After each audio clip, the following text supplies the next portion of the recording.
Hello everyone, welcome to This Week in Tyranny. It's the most hardcore news show on earth. This is This Week in Tyranny episode 86. That means it's Saturday, July 27th, 2024. Episode 86, we're nearing 100. And as we near 100, we're going to continue this series talking about the self. Yes, it's a news show, but I've gone away from the news. I'm not going to talk about the Trump assassination attempt anymore because the events of the day, people are so caught up in them. There's really no point in talking about them until like 2-3 months from now, where people's emotions will have died down enough and they can see more clearly. Maybe like February after inauguration. Maybe they'll be able to see things more clearly. Right now, there's no point in talking about it. So when we talk about tyranny, we're going to talk about the self. We're going to talk about what people need to do to come to a place where they can actually understand the world around them, the kind of work they need to do on themselves, and break the inner coward inside, break free from the shackles of the darkness, right, from the repressed emotions, from the subconscious and all of this stuff. But before we even get into that, I just need to touch on something that did happen this week that has to do with my channel. Just want to let you guys know that episode 60 has been removed. I actually neglected to check what the title was of that, but it was about vaccines, of course. So that has been taken down for medical misinformation, and I looked into exactly, when your video gets removed, they tell you the general policy that you violated, and then they show you the timestamp of where it was, the material that they're claiming that violated, their policies. And I just have to mention it because it was funny. It was a moment right where I said, okay, I used data from the vaccine adverse event reporting system, right? So government data, and I just talked about the data. I just talked about I'm not going to go into the specifics, right, because I don't want to get this video taken down. And then I actually said, okay, so here's your government data. So you motherfuckers, if you want to censor me with your bullshit let's see if you can enforce your bullshit medical misinformation policy. And they did. So I have to admit, I have to concede defeat on that one. They did enforce their policy, and so I just want to point that out. Of course, anything that gets taken down, this is all on Odyssey. It's all on our website, truthandlaw.com. It's all on onegreatworknetwork.com. And if it can't be viewed there, it's on my Odyssey. It's on my BitChute, which is Conrad Roga's Truth and Law. So just so you guys know. But now let's transition to what we're talking about now. Isn't it funny that it actually doesn't matter to talk about what causes illnesses and vaccines? It doesn't really matter to talk about the assassination or alleged assassination attempt, right? These are because at the end of the day, people forget about these things. They don't implement the changes in everyday life. The more important thing is to talk about psychology, to talk about the relationship with the self, to talk about the nature of man. What is his character? What are men and women doing? What is really happening to us? This is what's really important, and that will not be censored. Still, the most hardcore material is the kind that can never be censored. And it took me like 80 episodes to get into it, but I caught on now, so we're gonna go deep. This is the real forbidden material that's hidden in plain sight, but unfortunately very few people talk about it. So the title, the theme, the spirit of this episode is never surrender, even when there is no hope. What does that mean? So what is the tyranny of this week as I see it? People just give up way too fucking easy. We abandon ship when it looks like defeat is on the horizon. So our likelihood of succeeding mirrors how fervently we're going to pursue something, right? Our likelihood to succeed. People, unfortunately, if they see that there's like adversity and they might not actually succeed, they stop caring. They stop caring when they see that they're about to lose something they care about as well, right? So here to speak out against that, right? So my whole thing is, if something is worth striving for, then it's worth it to exhaust all possible avenues to get it, even when you're certain that it's unattainable. That's an occult concept, meaning it's unknown, meaning people don't no one really attempts to go around proving that, like to argue for a purposeful struggle to a purposeless end. You get me? So if something is, you know, you're not going to get it, you're not going to obtain it, but it's like a key thing for you, no one thinks that it's actually a good idea to fight for it and to chip away at that, even though you know you're going to lose. Conventional wisdom, it might as well be a conventional system, but conventional wisdom would say that there's no point in pursuing something impossible, right? Why waste the energy and the resources to do it? Wouldn't it be better to spend that time on something that you could actually obtain, that you could actually accomplish? Well, that's true, and perfectionism does rob so many people of such a large portion of their lives, right? They struggle, instead of actually doing things that are worthwhile, like doing things that are just good, people spend their time working and working on something that they want to be perfect. They keep changing it, they keep working on it, and because of that, they never finish it. So it never gets done, right? So this is true. Now, Eastern philosophy holds the same wisdom. It's actually the same. It tells us not to strain and struggle and push so hard, not to want things so hard and to just do everything to make them happen. And it gives the solution as actually that the way to make things happen is to allow them to happen, right? And it's not to get in the way of the universe. It's to be symbiotic and work with the universe, that yes, you put effort to make things happen, but you put a lot of your effort in taking your foot off of the gas and letting the flow of things lead you to accomplishing what you want to accomplish. This is a main tenet of Taoism. It's called the Wu Wei. The Wu Wei meaning inexertion or effortless action is what Wu Wei means.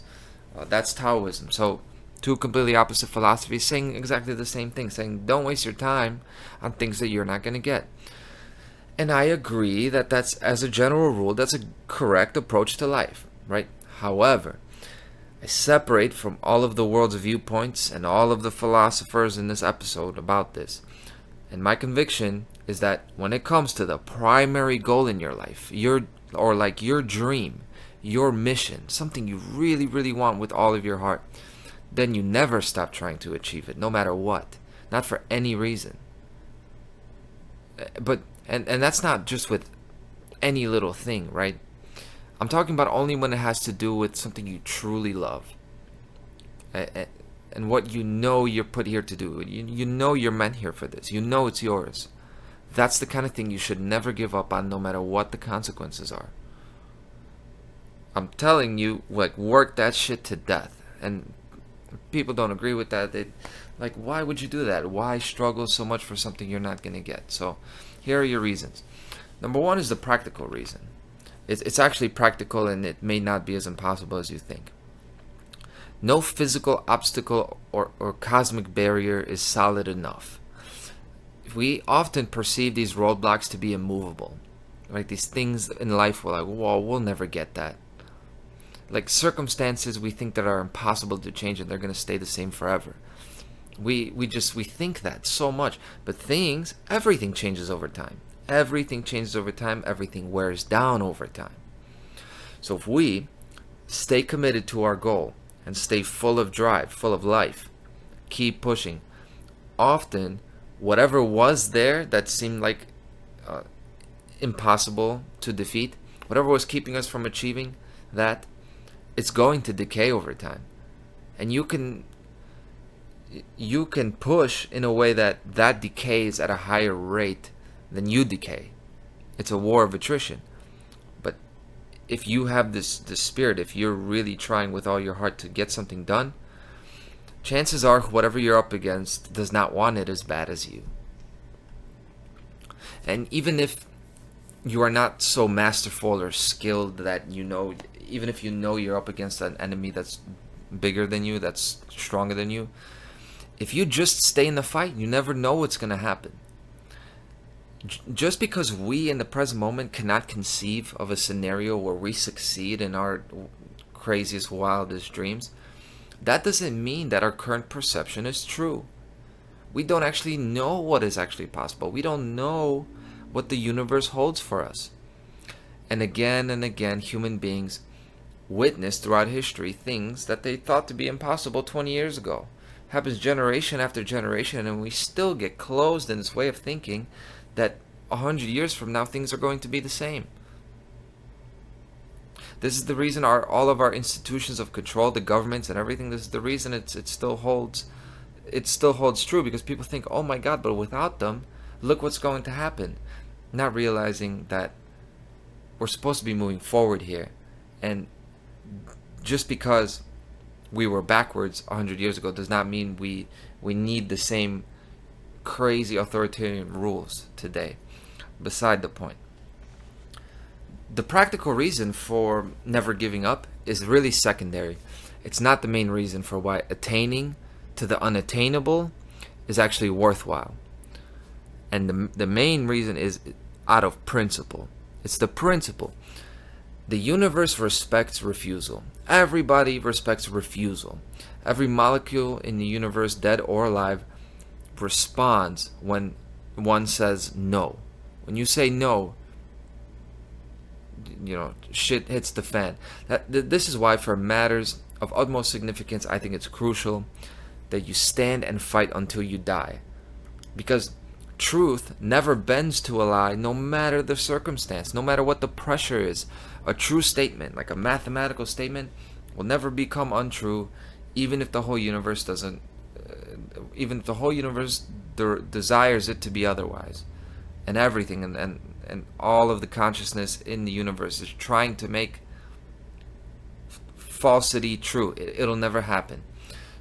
So when we represent a principle, represent the truth, when we truly want something, we need to take on the same quality. And it's not impossible. It's not impossible to be unbreakable like that. It's very possible. Because when it gets too difficult, we just die. Is dying really such a oh my God, such a horrible thing?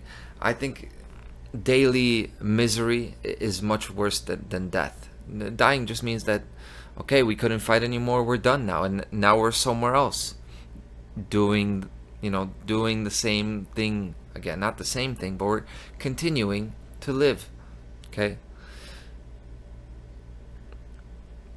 And dying in defense of an eternal principle, it carries a great deal of weight and significance with the whole fabric of existence. It means something. This is another occult concept. And this is why ritual sacrifice is such a big deal with the occult. Not because they're religious retards. It's because it gets results. It gets results. Sacrifice matters. So, do not concede victory to someone who doesn't deserve to win. Make these motherfuckers earn it. Oh, we're up against billionaire psychopath geniuses? Well, you may not defeat them one-on-one, but if we fight relentlessly until the last breath, for real, that is like a swarm of bees. So the hive is going to survive, and the attacker is going to die, not because he can't defeat one bee, but 10,000 bees can die in the process, but the hive's going to survive. And the hive mind is another occult concept. It's called the mastermind, where everybody comes together and they think as one, they act as one. And I know it sounds like I'm endorsing collectivism, and of course I am not. Right? The cardinal sin of This Week in Tyranny would be if I endorse collectivism. But the hive mind that I'm talking about is not handing over our individuality. It's the recognition that your spirit as an individual is eternal. And thus, you are willing to sacrifice your current vehicle, your current linear life, with the faith that you in another vehicle, that another individual whose body your spirit inhabits, will do the same. So that's resonance. Like we are a spirit, we are a collection of things, but we are an individual spirit. And after we die, our individual spirit is going to return to source, but then it's also still going to be an individual spirit, and it'll be not identically the same, but it will be the same spirit that is alive in a different time, in a different place. So that is that is why we need to act as one, as a people that desire freedom.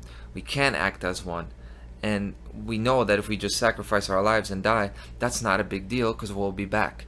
And therefore, sacrifice for the truth is actually a individualistic and selfish act, which I mean in a good way, of course. In a good way. It's not this crazy concept that I have to give my life for everybody, like die for the world. No, we're doing it for us. We're doing it for us, and often sacrificing your life, going out like this, because that's what it is needed. That is the best thing you can do for your development, because we're not done here, guys. Like, we're not done here after we die. People don't get this. So, bottom way, I don't care about anybody else's freedom. I care about mine. So if I accept living in an enslaved world, that would be my own personal enslavement. Of course, I don't mean this literally. Of course, I care about other people, right? Of course I do. But my prime reason, if we talk about what things actually are, my prime reason for this is I don't want to be living in a slave world. It's in our self-interest to fight and battle, and if needed, die against it, because that'll only be a few of us, and then we turn this thing around. But people are just fucking cowards. They won't even make a podcast about it, let alone actually, sacrifice their living conditions and comfort, let alone their life. People are so scared to die. I don't get why. I don't understand why. This world is way more magical than you guys think. I don't understand. So at the end of the day, freedom is a selfish concept. Love is a selfish concept. And I continue week after week to advocate for righteous selfishness. And very few people in history have ever even approached such a concept. I wouldn't have even done that 2 years ago because it takes time. It's such a taboo thing. We've been broken to think about our self-interest as something negative to the world. It isn't. My self-interest helps the world because I've worked on my self-interest to make it align with truth. Crazy. So I would save a cat or from a fire or a baby in danger 10 times out of 10. I'll sacrifice my life 10 times out of 10. But not because I care about them somehow and love them or know their life personally. It's because I love my own values and virtues. I love life itself, wherever it is, because love is everywhere. So I love everything, not because it's somewhere outside of there and oh my God, it's out there. It's because I know that's me, so I'm going to look out for me. So I won't allow myself to participate in anti-life occurrences, anti-life scenarios, satanic rituals, ritual sacrifices, depopulation agendas, poisoning the minds of the people. I won't be participating in those things. And only selfishness and loving yourself can guarantee that heroic action will be taken 10 times out of 10. That's what I'm talking about. Make it foolproof. Make it manipulation proof.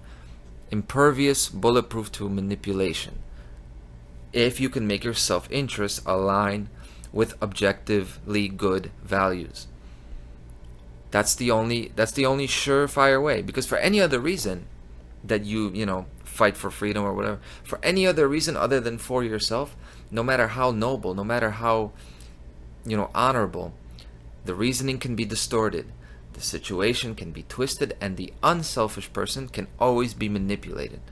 Like, if you jump in and save them, then this other person can die and you're putting them in danger, or you're endangering your family, or you're getting in the way of the firefighters whose job it is to help them. So why are you going to help them? Let the professionals do their job, right? That's what they say. Has this not happened? Again and again and again it happens.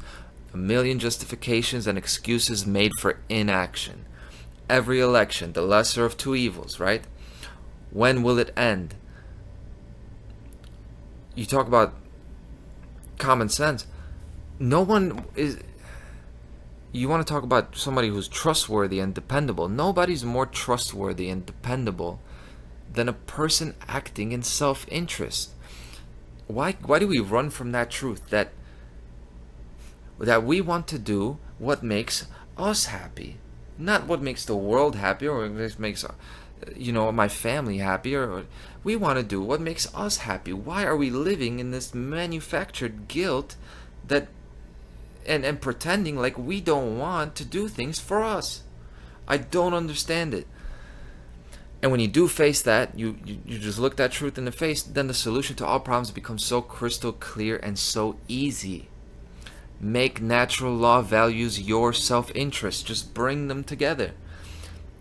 Justice, truth, respect for individuality. Train your mind and your body to give you pleasure when you encounter those values, and train it to give you pain when you see them taken away. You can do that. You can just think about it. Just breathe. Just work on your breath. Just be mindful, right? Like, you can make yourself angry when you see something that you should be angry about. Just, do you guys know that you can do that? So, and don't ever give up on something you want. And be patient with yourself. Like, what makes people give up is their short-term vision.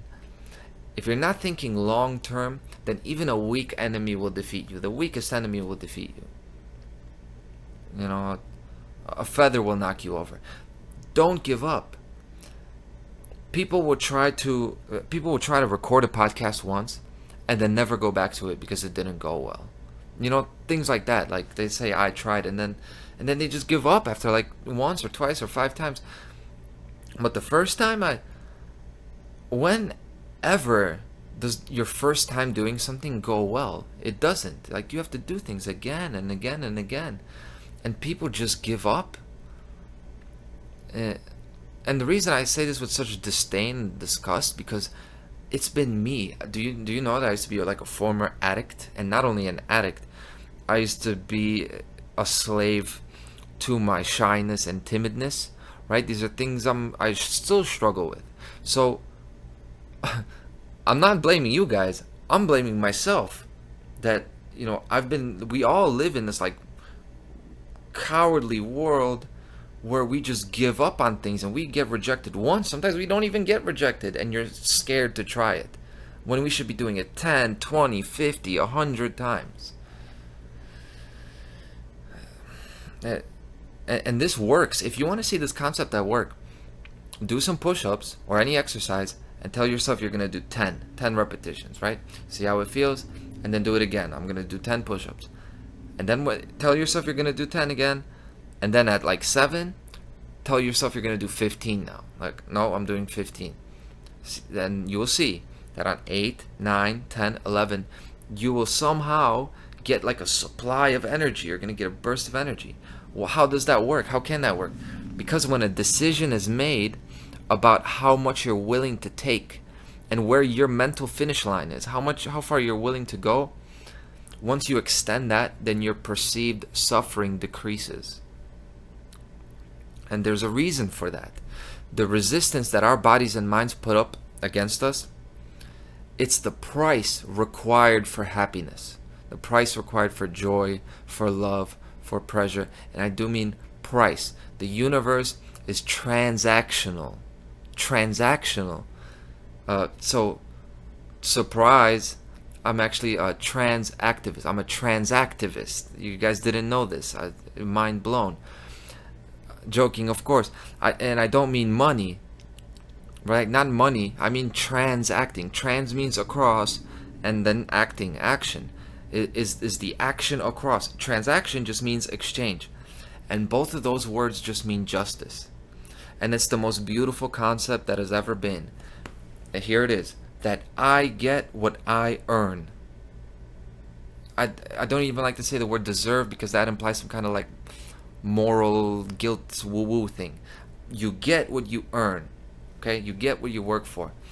It's the concept that I experience the correct effects of the causes that I put into motion.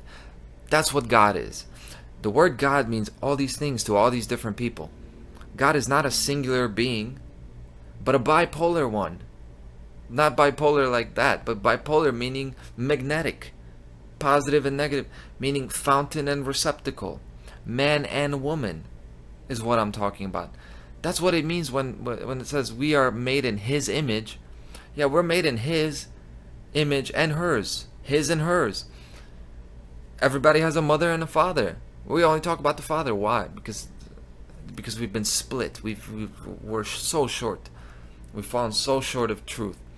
So it's bipolar. So one pole of God is the creative essence, the ability to create, the desire for creation.